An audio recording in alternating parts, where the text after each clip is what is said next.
entendeu? Vamos abrir as nossas Bíblias, irmãos, em Mateus, no capítulo 23.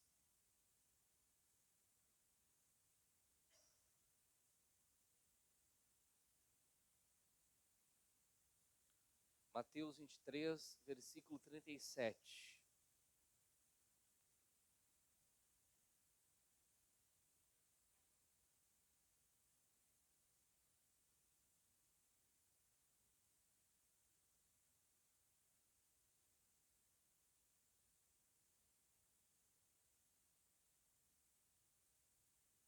Os irmãos encontraram? Acharam? Vamos fazer uma leitura, irmãos. Nós vamos ler do 37 ao 39. Esses versículos dizem assim, ó: Jerusalém, Jerusalém, que matas os profetas e apedrejas os que te são enviados. Quantas vezes quis eu ajuntar os teus filhos, como a galinha ajunta os seus pintinhos debaixo das asas, e tu não quiseste. Eis que a vossa casa vos ficará deserta, porque eu vos digo que desde agora não me vereis mais, até que digais: bendito o que vem em nome do Senhor. Irmãos, essa palavra aqui é uma palavra muito séria que o Senhor Jesus está dando para aquele povo na cidade de Jerusalém. Ele remete ao passado, lembrando aquele povo do modo como eles trataram os profetas e os que haviam sido enviados. Amém? Mostra qual seria a situação deles também futura, mas também, irmãos, mostra dentro do nosso contexto hoje a situação de pessoas que têm a mesma atitude que o povo de Jerusalém e que nós não podemos ter. Então hoje a palavra vai ser uma exortação para a gente, irmãos, para nós abrirmos os nossos olhos. Diga graças a Deus. Não precisa abrir, mas deixa eu citar o Salmo 119, versículo 105, irmãos. Lá diz assim, ó: lâmpada para os meus pés é o quê? É a tua palavra. E também diz: e luz para os meus caminhos. Esses dias eu estava meditando sobre essa palavra e Deus me abriu um pouco o entendimento, irmãos. Antes de eu ter a palavra como algo que é luz para os meus caminhos, que me ilumina o caminho que eu tenho que andar, irmãos, primeiro eu tenho que deixar a palavra ser lâmpada para os meus pés. O que significa ser lâmpada para os meus pés? Ela vai iluminar a posição, o lugar onde eu estou. Primeiro eu tenho que permitir a palavra mostrar qual é a minha realidade, a minha situação na vida, irmãos, diante de Deus. Eu tenho que deixar ela iluminar onde eu estou firmado. Ela é lâmpada para o quê? Para os meus pés. Antes de eu querer que ela seja luz para o meu caminho e me dê uma direção, eu tenho que ver a minha situação, porque às vezes eu tenho que mudar o que eu estou pensando e o que eu estou fazendo na vida. Eu tenho que deixar a palavra trabalhar comigo. Diga graças a Deus. E por isso a importância da exortação, porque a exortação ela vem corrigindo. A palavra diz que Deus repreende a todos quanto ama. A repreensão, ela é uma demonstração de quê? De amor. Ninguém gosta de ser repreendido. Ninguém quer descobrir que está errado. Mas se nós não descobrirmos, não entendermos que estamos errados e nos corrigimos, irmãos, aquilo vai nos afundando cada vez mais. Por isso a exortação, ela é uma demonstração de amor. E ela tem algo muito bom. Ela pega o desregrado e traz ele de volta aonde? A regra. Coloca ele nos trilhos, no devido lugar, e nós temos que estar. Diga graças a Deus. O Senhor Jesus agora, irmãos, ele entra, ele está em Jerusalém e ele fala algo para Jerusalém, para as pessoas que estão lá, e fala para nós hoje. O que ele diz? Vamos lá. Jerusalém, Jerusalém, que matas os profetas e apedrejas os que te são o quê? Enviados. Agora olha o que ele diz. quantas vezes quis eu. Agora olha as últimas palavras do versículo. Mas tu não o quiseste. Olha o que Jesus fala. Quantas vezes quis eu e tu não quisestes. Então, o que eu vejo aqui, irmãos? A inclinação de Deus sendo favorável, querendo fazer algo, querendo ajudar, e o povo recusando. Pastor, quem é o doido que ao ver Deus se inclinando para ajudá-lo, vai recusar a ajuda de Deus? Irmãos, provavelmente todos aqui já fizeram isso. E às vezes ainda fazem. Ainda fazem. Você pegou? Quantas vezes quis eu? E tu quer? E tu não quiseste. E como que uma pessoa recusa essa ajuda do Senhor, irmãos? Como que ela faz isso? Vamos ler. Jerusalém, Jerusalém, duas coisas. Que matas o quê? Os profetas e apedreja o quê? Os que te são enviados. Nós temos que lembrar, irmãos, que nos dias de Jesus, eles estavam ainda vivendo debaixo da lei, vivendo ainda debaixo da antiga aliança. Ainda que seja em Mateus o texto, que está no Novo Testamento, o que estava em vigência era a antiga aliança. Irmãos, e no passado, quando você lê o Antigo Testamento, você percebe uma coisa. Quando o povo estava mal, oprimido, sofrendo, e eles clamavam a Deus por ajuda, Deus se dispunha a ajudar. Mas a primeira coisa que Deus fazia, irmãos, era levantar o quê? Um profeta. Para que esse profeta viesse até o povo e trouxesse da parte de Deus a palavra. Quando Israel está no Egito e eles não aguentam mais a escravidão e eles clamam, o que Deus faz? Vai ao Egito para livrá-los ou vai até o Monte Sinai e levanta Moisés como profeta? Entenda, irmãos. Para que Deus ele venha a nosso favor e nos ajude, a primeira coisa que ele vai enviar ao nosso encontro é o quê?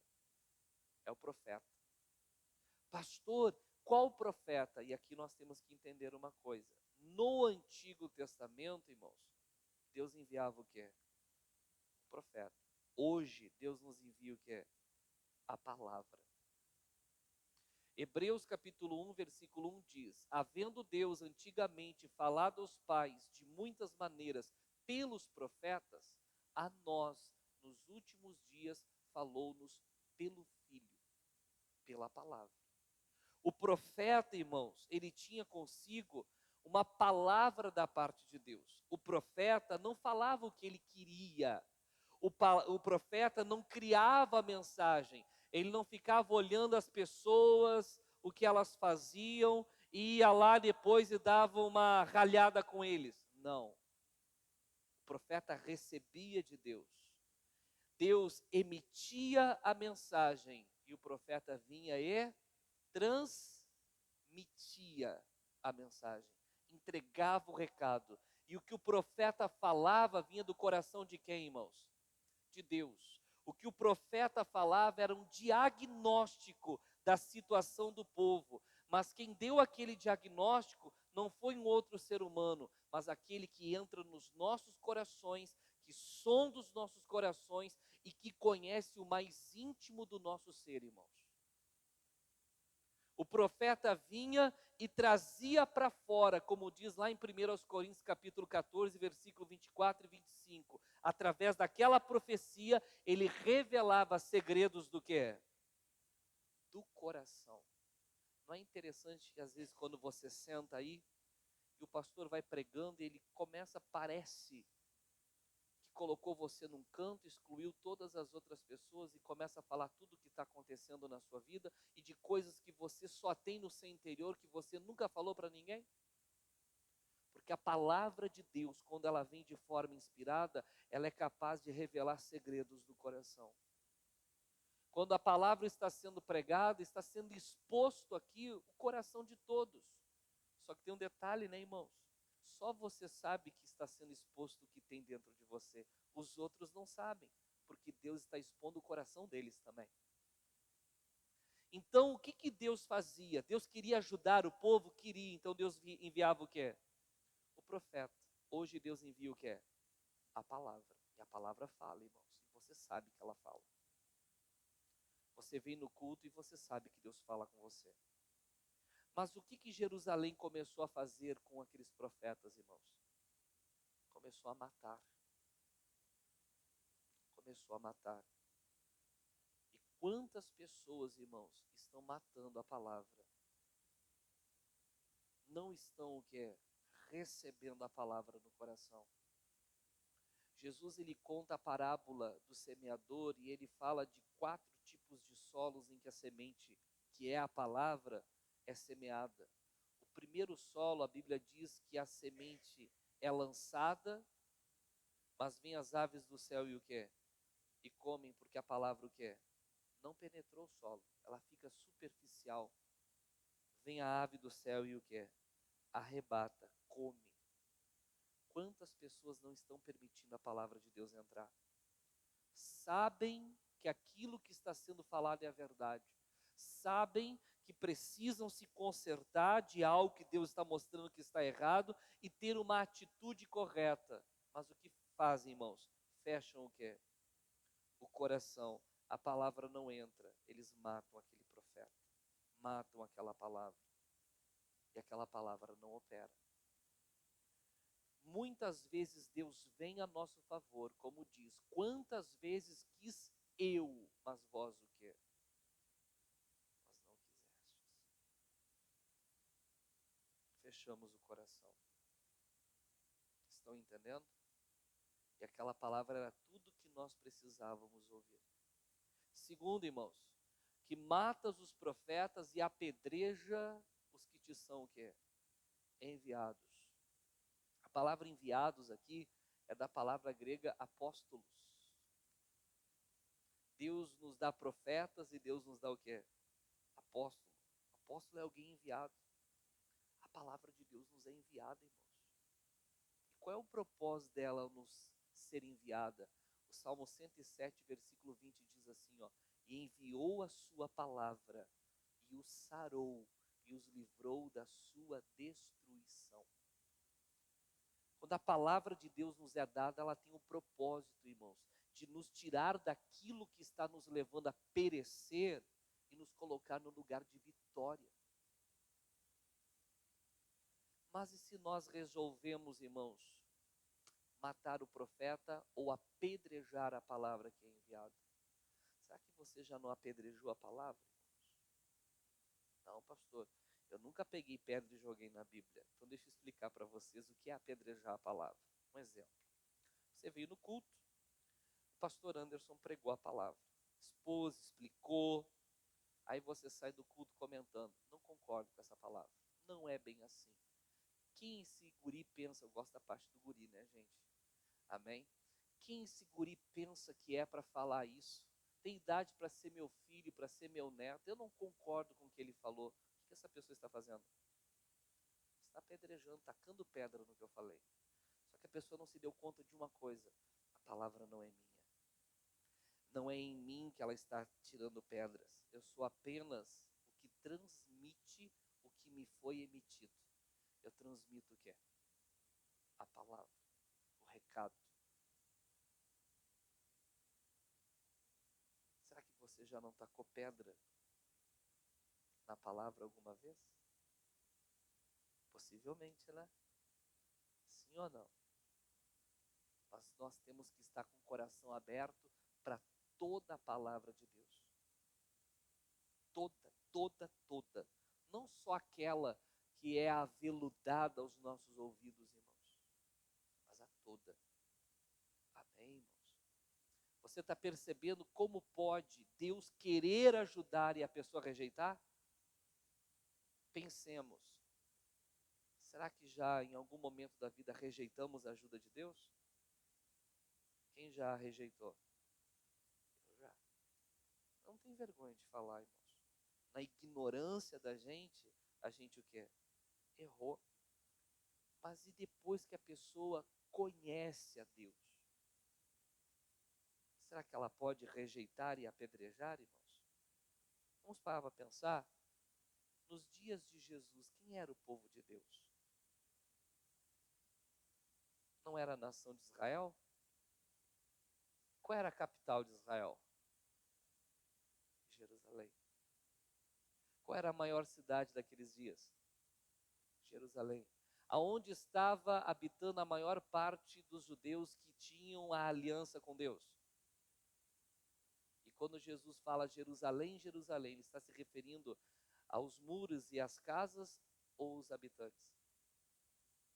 Era o povo da aliança, irmãos, que estava matando os profetas e apedrejando quem? Os enviados. Que coisa triste, né? Sim ou não? E Deus querendo ajudá-los. Mas o que Deus queria fazer com eles, irmãos? Primeira coisa, quantas vezes, versículo 37, quantas vezes quis eu ajuntar o quê? Os teus filhos como a galinha junta o quê? Os seus pintinhos debaixo das suas asas. Primeira coisa que Deus queria fazer, irmãos, era unir você aos seus irmãos, congregar você. Todos aqui moram no mesmo bairro?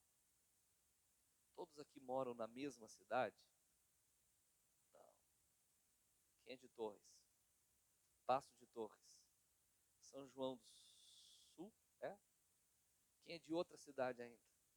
Olha aí, tem mais ainda. Aqui há pessoas de várias cidades, vários bairros, mas que o que é? Se congregaram num lugar. Se juntaram. Eu pergunto, tem mais pessoas que Deus quer unir a nós aqui? Mas quantas delas dizem assim, eu não vou na igreja? O Espírito Santo, lá na casa da pessoa, traz a lembrança dela que tem o culto. Mas ela inventa alguma coisa para fazer. É um passeio, é uma visita na casa de alguém, é um aniversário, é assistir televisão, ou estou muito cansado, ou alguma outra desculpa. Deus está tentando trazer a pessoa para a união, para o vínculo do corpo de Cristo. Por quê? Porque o Salmo 133, versículo 1 e o final do 3, parafraseando os dois, eles dizem assim, ó quão bom e quão suave é que os irmãos vivam em união. Parafraseando com o versículo 3, porque ali, na união, o Senhor ordena a vida e a bênção para sempre. Deus ordena, Ele dá ordens à vida, Ele dá ordens à bênção, para que estejam para sempre, onde há o quê? A união. E essa união é em quem, irmãos? Em Cristo. Quantas vezes quis eu reunir os teus filhos debaixo do quê? Trazer para a presença dele. O diabo tenta ou não tenta você para não congregar, não vir à igreja? Ele passa a semana toda. Chega o culto segunda, não, vai quarta. E a pessoa aceita. Chega na quarta, ela vai sexta. E ela aceita. Chega a sexta, não, é melhor no domingo.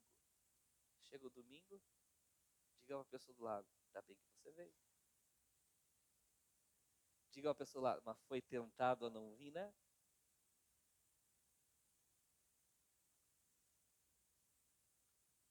Irmãos, a vida de Deus e a bênção de Deus, ela se manifesta e ela está para sempre na congregação, onde o povo se reúne, o povo se junta, está em comunhão com Deus, irmãos. E nós precisamos estar. E quando eu leio esse texto, é inevitável não lembrar do Salmo 91, versículo 4. Debaixo das tuas asas estarás o quê? Seguro. A tua verdade. O que é a verdade? A palavra é escudo e broquel, ou pavês, lança perfurante. O que que o texto está dizendo? Quando nós viemos e nos congregamos na casa de Deus, irmãos, nós estamos debaixo do quê? Das asas dele. Estamos o quê? Seguros. Irmãos, para o inimigo nos alcançar, ele tem que passar por aquele que está sobre nós. Amém? E quando estamos debaixo dele, estamos seguros, a verdade que há nele, a palavra de Deus, ela se torna escudo, porque o diabo nos ataca, mas o escudo que é? Nos protege. E essa verdade, ela se torna broquel, pavês, uma espada, desculpe, uma lança perfurante, irmãos, que destrói o nosso inimigo e nos dá vitória sobre as questões. Mas isso só é possível, irmãos, se eu não mato os profetas, se eu não apedrejo o que me é enviado, quando eu estou com o coração totalmente aberto para a palavra de Deus. Seja aquela que eu gosto, seja aquela que eu não gosto. Mas eu pergunto, irmãos, Jerusalém quis? Não quis. Não quis, irmãos. E eles agora não estavam apenas rejeitando os profetas do Antigo Testamento, eles estavam rejeitando, irmãos, o maior de todos os profetas. Quem? Jesus. E o maior de todos os apóstolos, aquele que havia sido enviado a eles, porque Deus enviou.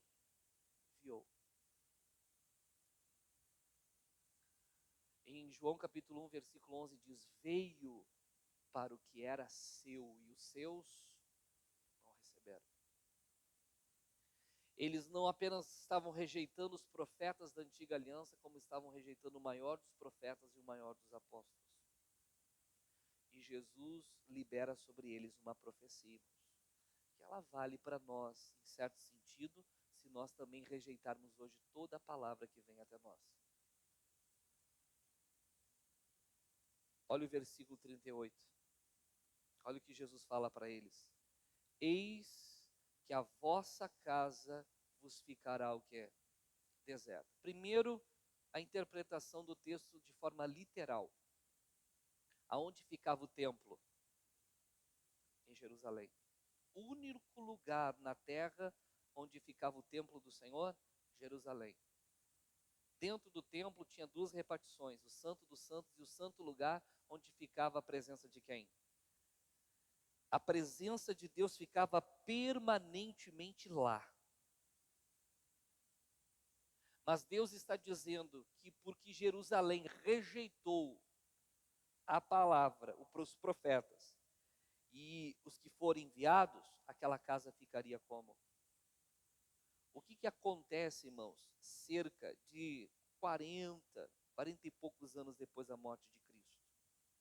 O general Tito, no ano 70 depois de Cristo, ele invade Jerusalém, ele destrói Jerusalém e ele destrói o templo. E há a maior diáspora da história de Israel. Israel é espalhado pelo mundo todo. Tem judeus por todas as partes do mundo desde o ano 70 depois de Cristo. E Israel só volta a se reunir lá em Jerusalém, na nação de Israel, quando no dia 13 de maio de 1948, Oswaldo Aranha, um brasileiro, dá o seu voto na ONU, declarando, irmãos, que Israel volta a ser uma nação. E aí os judeus começam o quê? Depois de mais de 1.800 anos, começam a regressar para onde? Mas durante todo aquele período, o templo ficou destruído e ainda está. Porque dentro do nosso entendimento, do nosso ministério, o templo só será reconstruído novamente quando a igreja já tiver sido arrebatada no período do anticristo, na grande tribulação aqui na terra. Nós não veremos o terceiro templo. Eu não verei. Alguém vai querer ficar para ver? Creio que não, né? E desde aquele dia, irmãos, daquele ano 70 depois de Cristo, a presença de Deus não esteve mais aonde? Naquele templo. A casa ficou como, irmãos? Deserta, vazia e destruída. Porque o povo rejeitou a quem? A Cristo, a palavra de Deus. Agora, a interpretação alegórica, trazendo para o nosso contexto, daquilo que Paulo falou, quem é o templo do Espírito Santo hoje? Somos nós. Nós somos o templo do Deus vivente, irmãos. Mas se nós começarmos a rejeitar a palavra de Deus, irmãos, como que a nossa casa, o nosso ser ficará? Deserto, vazio. E eu pergunto, casa deserta continua vazia? Algo vai entrar para habitar lá dentro. Deixa marcado aí. Vamos rapidamente em Isaías 32.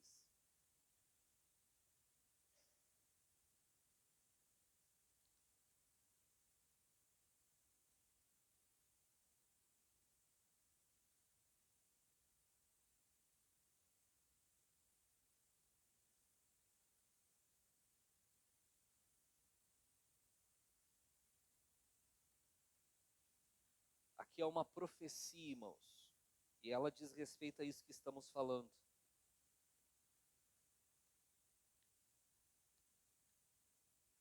Isaías 32, versículo 14.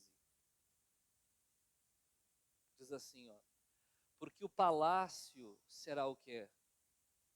Abandonado. Quem é que mora no palácio, irmãos? É o rei.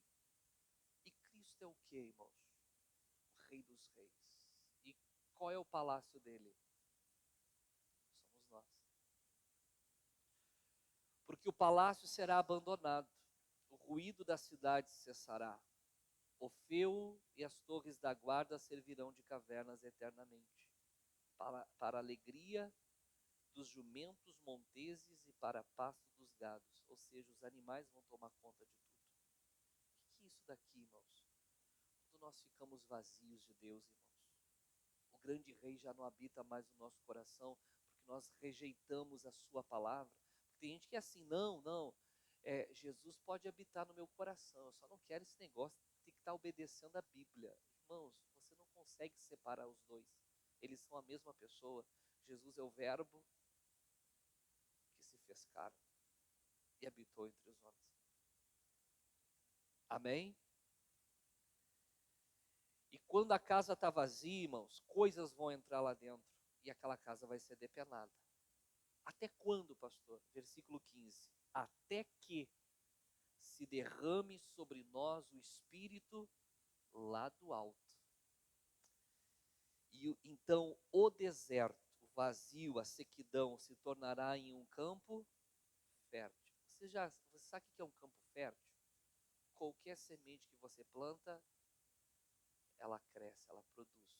Quando você, irmão, se converte a Cristo, se volta totalmente para Ele, o Espírito Santo entra, Ele lhe regenera, e de deserto Ele nos transforma num campo fértil.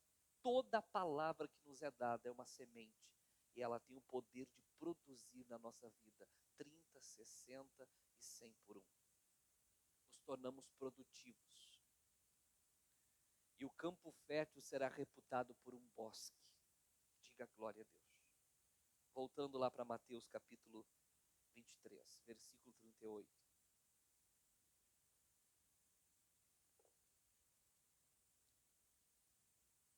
Mas qual foi o resultado? A vossa casa ficará o quê? Deserta. Irmãos, às vezes a casa está deserta, é porque nós não estamos sendo obedientes à palavra de Deus. Às vezes a pessoa até ora, ela até tenta buscar, até tenta cantar louvores, mas ela sabe que em alguma coisa ela está matando a palavra ou ela está apedrejando a palavra, porque ela quer estar numa prática que ela sabe que a palavra de Deus condena. E todo culto que a pessoa vem, Deus toca no quê? Na ferida. E toca. Às vezes a pessoa acha que a culpa é do pastor, então ela procura uma outra igreja, chega lá, Deus usa o pastor para falar a mesma coisa. Aí ela diz, é perseguição, só se é Deus que está te perseguindo. E convenhamos, ser perseguido por Deus deve ser bom, porque Ele vem até nós para nos reunir debaixo do quê? das suas asas. Amém? Tem mais uma coisa ruim que iria acontecer, irmãos. 39. Porque eu vos digo que desde agora não me vereis mais.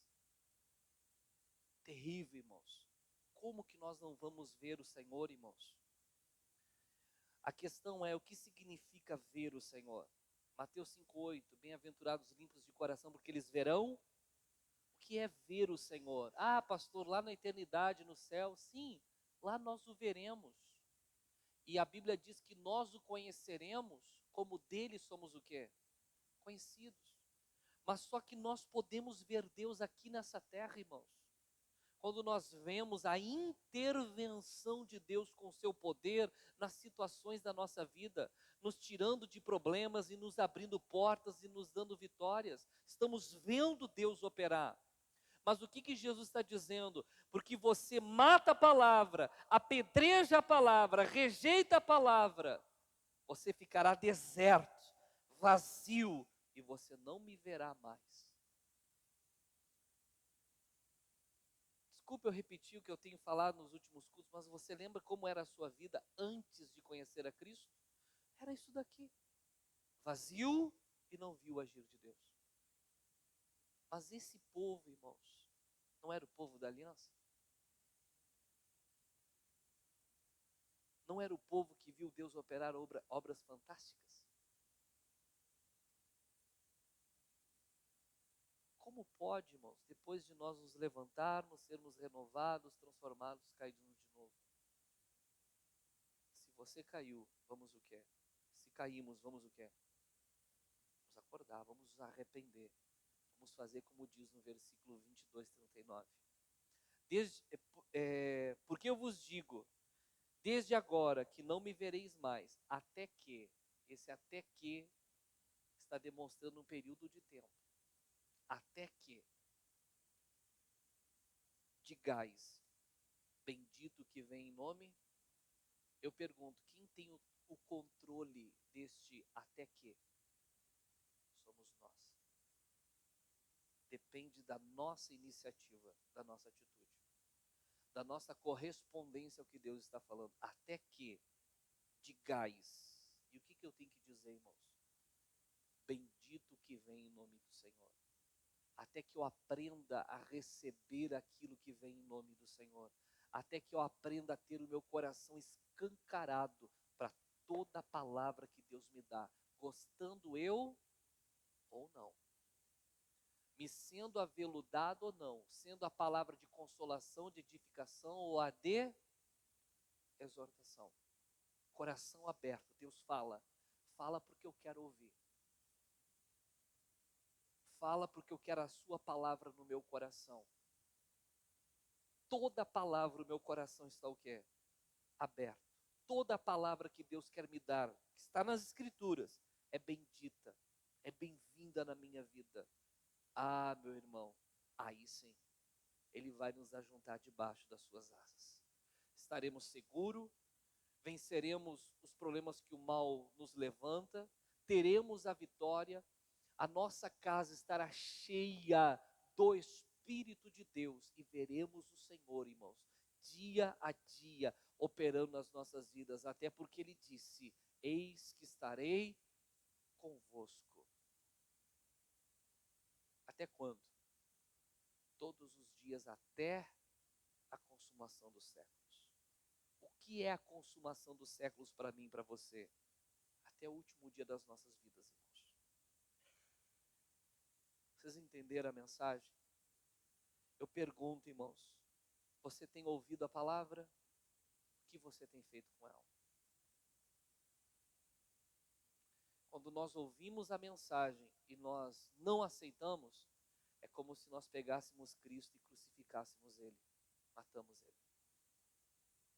E lá na cruz ainda fazemos como Israel fez, apedrejasse, cuspisse. Diga para a pessoa do lado, misericórdia. Diga para ela, melhor, misericredo. Não vamos fazer isso, bem ao contrário. Bendito aquele que vem, Vem com a tua palavra, Jesus. Fala comigo. Abra o meu entendimento. Modela-me, vivifica-me segundo a tua palavra. Segundo a tua palavra. Deixemos Deus falar conosco, irmãos. Diga graças a Deus. Amém? Aplauda o Senhor Jesus.